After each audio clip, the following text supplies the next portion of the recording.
এইবাৰ আলফা স্বাধীনৰ ভয়ংকৰ সকিয়নি শৃংখল চলিহাৰ বিৰুদ্ধে গোচৰ উঠাই নললে অসমত এক বিষম পৰিস্থিতিৰ উদ্ভৱ হ'ব অসমত থকা সমগ্ৰ বহিৰাগতই ইয়াৰ পৰিণাম ভুগিব লাগিব অনা অসমীয়াৰ বিৰুদ্ধে শিৱসাগৰত খিলঞ্জীয়া ৰাইজে কৰা প্ৰতিবাদৰ প্ৰতি সমৰ্থন জনাই সংবাদ মাধ্যমলৈ আলফা স্বাধীনৰ বিবৃতি বীৰ লাচিত খানাৰ শৃংখল চলিহাৰ বিৰুদ্ধে দিছপুৰ থানাত তৰা গোচৰ উঠাই লোৱাৰ দাবী আলফা স্বাধীনৰ এজেহাৰ উঠাই নললে বিষম পৰিস্থিতিৰ সন্মুখীন হ'ব লাগিব বুলি হুংকাৰ আলফা স্বাধীনৰ সোমবাৰে গৌৰৱ খমানী নামৰ এজন ব্যক্তিয়ে শৃংখল চলিহাৰ বিৰুদ্ধে দাখিল কৰিছিল এজাহাৰ সংবাদ মাধ্যমলৈ প্ৰেৰণ কৰা আলফা স্বাধীনৰ সহপ্ৰচাৰ সম্পাদক ঈশান অসম স্বাক্ষৰিত এক বিবৃতিযোগে কয় যে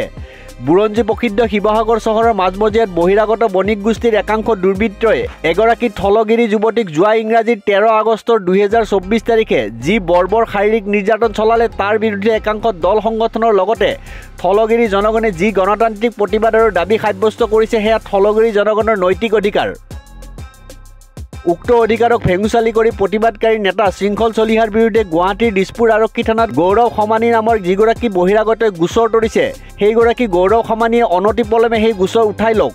যদিহে উক্ত গোচৰ উঠাই নলয় আৰু অসম আৰক্ষীয়ে সেই গোচৰৰ অধীনত শৃংখল চলিহাক গ্ৰেপ্তাৰ কৰে তেন্তে অসমত এক বিষম পৰিস্থিতিৰ উদ্ভৱ হ'ব এগৰাকী বহিৰাগত গৌৰৱ খমানীৰ বাবে সমগ্ৰ বহিৰাগতই তাৰ পৰিণাম ভুগিব লাগিব আৰু তাৰ বাবে অসম আৰক্ষী প্ৰশাসনে জগৰীয়া হ'ব নিউজ ডেস্ক ৰিপৰ্ট নিউজ 13